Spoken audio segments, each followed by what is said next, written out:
Kan tadi disangemkeunnya. Poean Sabtu tidak dianjurkan menikah dengan alasan nu tadi tos dibahas. Nya, dina dinten Rebo oge sami tidak dianjurkan naon? Menikah.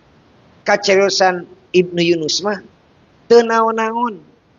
Rek nikah dinten Sabtu, rek nikah dinten Rebo, rek nikah dinten Salasa oge teu naon-naon. Naon sababna?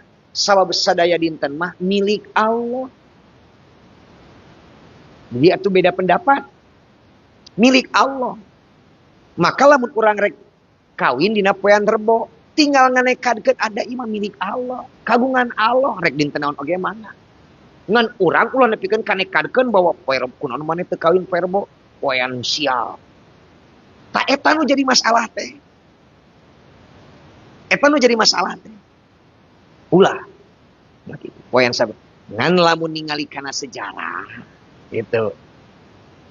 Kacariosan nu pertama teu dianggap salah ku bapak mah. Ada bapak mah bodoh urang mah. Pangna ngateu meunangkeun oge karena aya alasan gitu.